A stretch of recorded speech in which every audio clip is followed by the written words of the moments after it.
So when Frank Morrison became Atlanta's most reliable cab driver, passengers trusted him to get them home safely. But when his gambling debts and family secrets spiraled out of control, he began targeting wealthy passengers for robbery and murder, turning his taxi into a mobile death trap that terrorized the city's elite. Before we get to this wonderful story, please subscribe to the channel and turn on notifications. Now, let's get back to the story.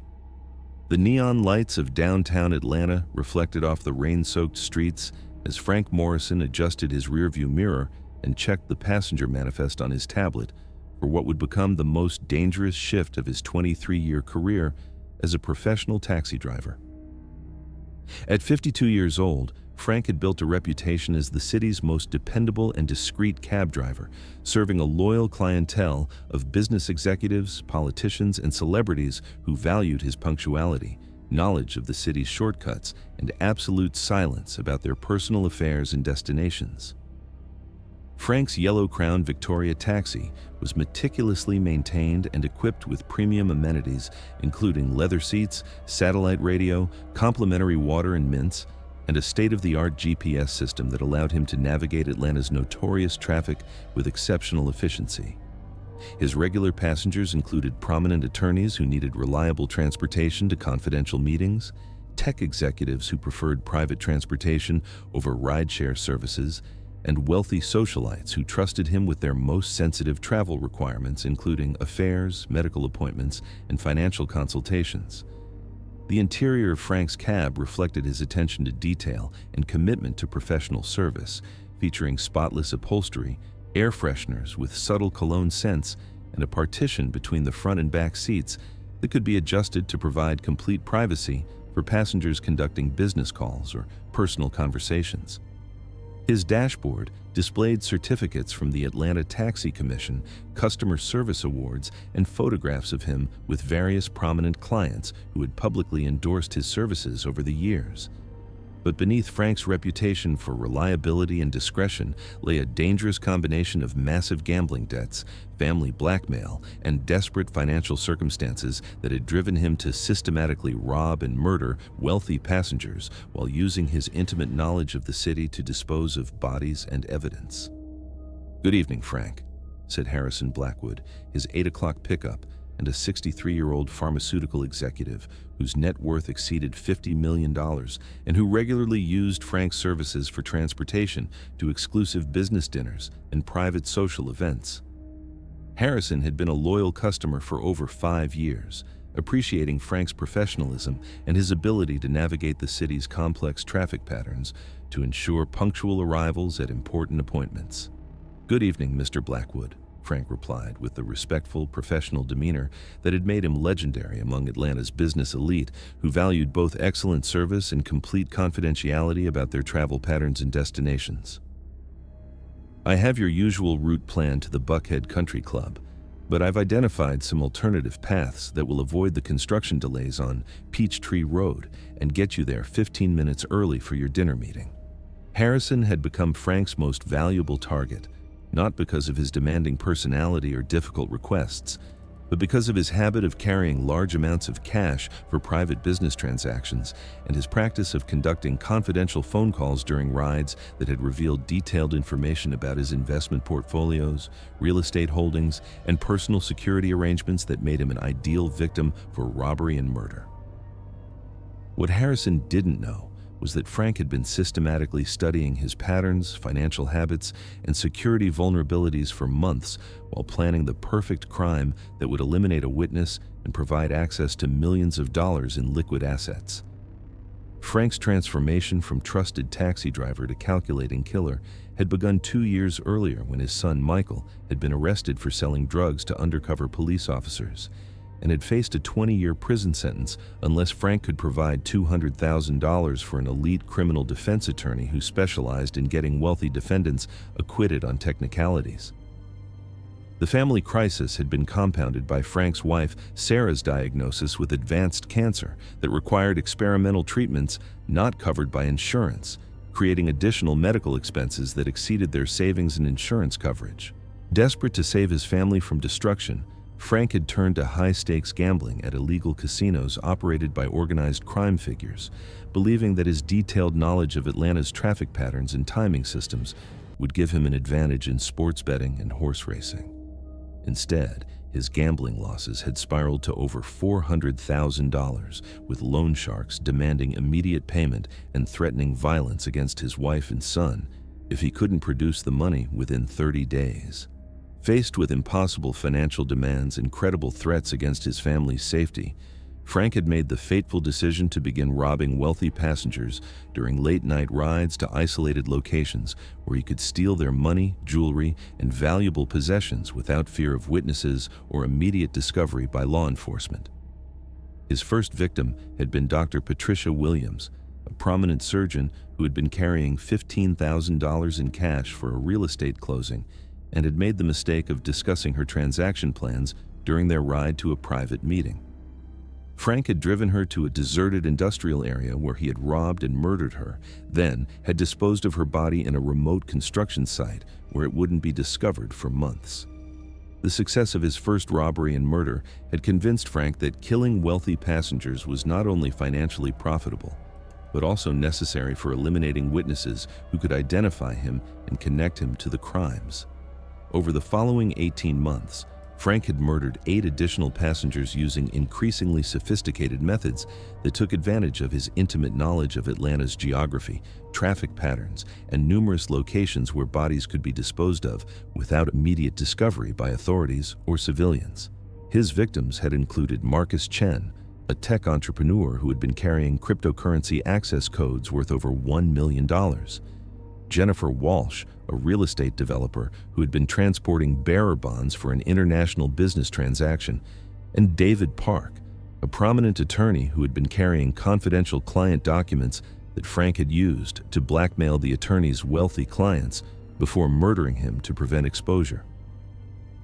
"Frank, I need to discuss something important with you before we reach the country club," said Harrison Blackwood as he settled into the back seat of the taxi and activated the privacy partition to ensure their conversation wouldn't be overheard by other passengers or recorded by potential surveillance equipment. "I've been conducting some research into several disappearances of prominent Atlanta business leaders over the past 2 years, and I've discovered some disturbing patterns that suggest these may not be random crimes." Harrison's investigation into missing persons cases represented a serious threat to Frank's criminal operation, as the pharmaceutical executive possessed both the analytical skills and financial resources to conduct the type of comprehensive investigation that could expose the connection between the disappearances and Frank's taxi service. "Of course, Mr. Blackwood," Frank replied, though he felt a familiar surge of anxiety and paranoia that accompanied any discussion of criminal activity or missing persons cases by passengers who might be able to connect him to the disappearances he had orchestrated. "What kind of patterns have you discovered in these unfortunate cases?" Harrison consulted detailed notes and financial records that he had compiled during his investigation, pointing to specific connections and timing correlations that suggested the disappearances were related to transportation services rather than random criminal activity. "Frank, I've been analyzing the last known activities of several missing executives, and I've discovered that all of them had scheduled private transportation services on the nights they disappeared," Harrison said with the methodical precision that had made him successful in the pharmaceutical industry. "Additionally, several of the victims had been carrying substantial amounts of cash or valuable assets that would have made them attractive targets for robbery, and the disappearances all occurred during late evening hours when private transportation would be necessary for reaching isolated locations. The passenger's identification of transportation patterns and his recognition of the robbery motives confirmed Frank's worst fears that his criminal activities had been detected and analyzed by someone with the expertise and resources to expose his systematic murder spree. Frank's response was swift and desperate as he realized that eliminating Harrison Blackwood was his only option for preventing exposure and protecting his criminal operation. "Mr. Blackwood, that's fascinating research, but I think you may be overanalyzing some unfortunate coincidences," Frank said, while discreetly reaching for the modified tire iron he kept hidden beneath his seat for use as a murder weapon during passenger robberies. Atlanta's business community is relatively small, so it's not surprising that successful executives would use similar services and face similar risks from criminal elements. Let me show you a shortcut to the country club that will give us more privacy to discuss your security concerns. Instead of driving toward Buckhead Country Club as planned, Frank began navigating toward Chattahoochee River Industrial Park, an isolated area with numerous abandoned warehouses where he had previously disposed of bodies and evidence without fear of discovery by law enforcement or civilian witnesses. Harrison initially didn't notice the route deviation because he was focused on reviewing his research documents, but as they entered the industrial area and Frank began slowing the vehicle, the pharmaceutical executive realized that something was seriously wrong with their destination. "Frank, this isn't the way to the country club," Harrison said with growing alarm as he recognized that they were entering a dangerous area where robbery and violence were common occurrences. "I need you to turn around immediately and take me to my scheduled destination."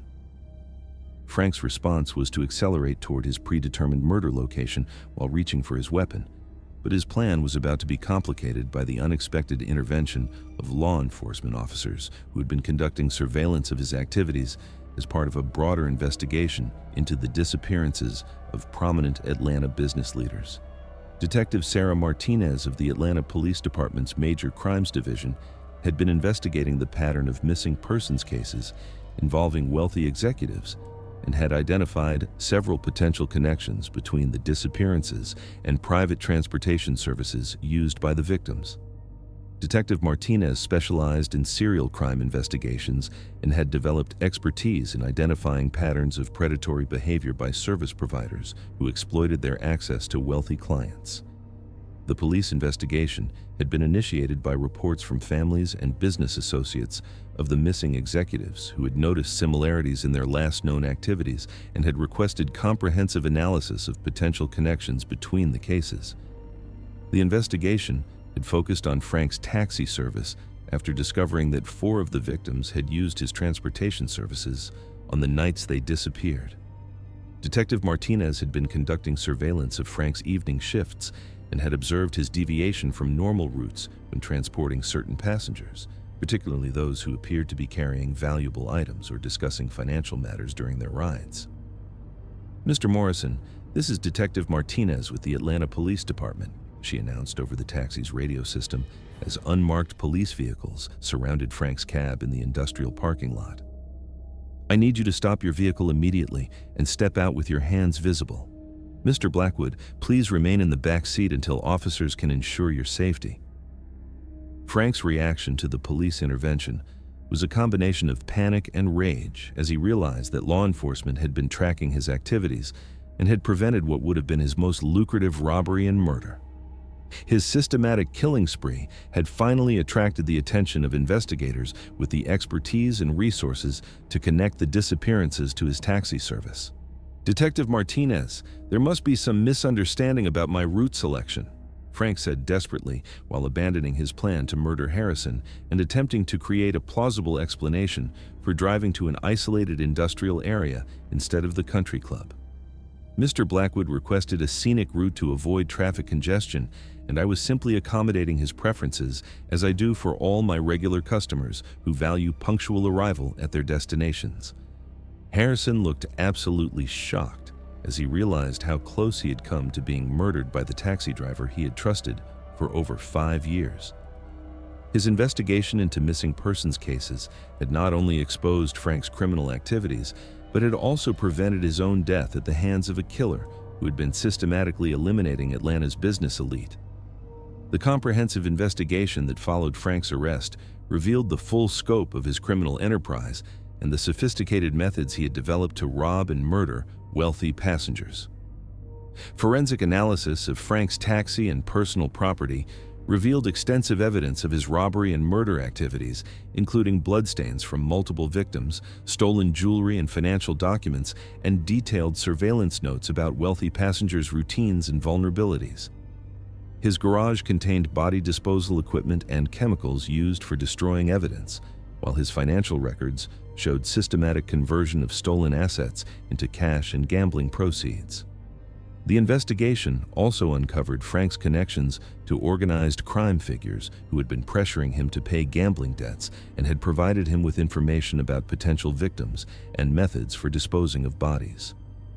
His criminal activities had generated over $3 million in stolen assets over 2 years, though most of the money had been lost to continued gambling or used to pay loan sharks and criminal associates. Most disturbing was the discovery of Frank's detailed expansion plans for his criminal operation, including recruitment of other taxi drivers who could be coerced into participating in passenger robberies and the development of a systematic network for targeting wealthy visitors to Atlanta who would be unlikely to be immediately missed by local authorities.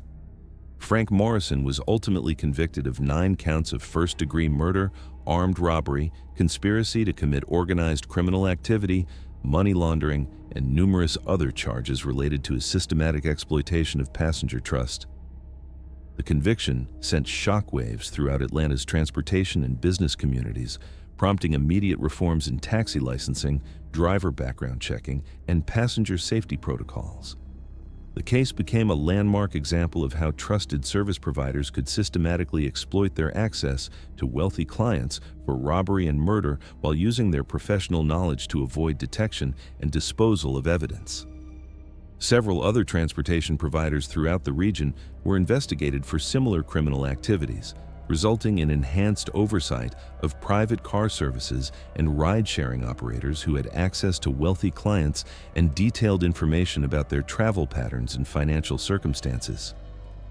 Detective Martinez received recognition for her investigative expertise and became a specialist in transportation-related crimes, developing new techniques for identifying predatory service providers and protecting wealthy clients from exploitation by unethical transportation professionals. Harrison Blackwood's investigation became crucial evidence in the prosecution's case and led to his cooperation with federal authorities in identifying additional victims and recovering stolen assets.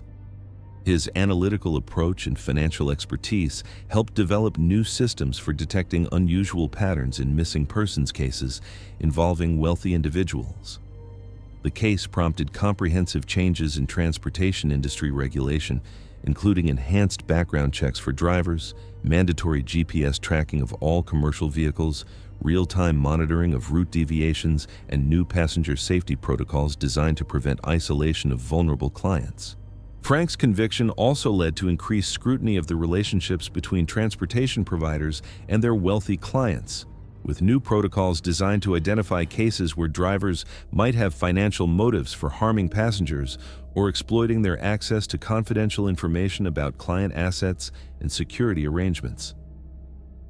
The taxi and broader transportation industries implemented revolutionary safety measures, including panic buttons for passengers, mandatory recording of all rides, enhanced training in recognizing signs of criminal behavior, and comprehensive passenger advocacy programs designed to protect vulnerable individuals from exploitation by predatory drivers. 5 years after Frank's conviction and life imprisonment, Atlanta's transportation industry continued to implement safeguards designed to protect passengers from drivers who might abuse their positions of trust and intimate access for criminal purposes. The taxi driver who had promised safe and reliable transportation had instead used his knowledge of the city's geography and his access to wealthy passengers to commit systematic robbery and murder on an unprecedented scale. However, his crimes had been thoroughly exposed, and his victims had found justice through the dedication of investigators and alert passengers who refused to accept the disappearances as random criminal activity. Frank Morrison's last rides had ended in criminal conviction and life imprisonment without possibility of parole, proving that even transportation professionals who attempted to exploit their positions for criminal gain could be identified, investigated, and brought to justice when dedicated law enforcement officers worked with vigilant community members to protect innocent passengers. The taxi driver's last rides had become his final journey to prison, serving as a permanent reminder that the trust between service providers and their clients must never be violated, and that those who exploit professional relationships for criminal gain will ultimately face the full consequences of their betrayal of public trust and human decency. Thank you very much for listening. Please let us know what you think of this story in the comments. Don't forget to like the video and subscribe to the channel. Turn on notifications so you don't miss any other videos.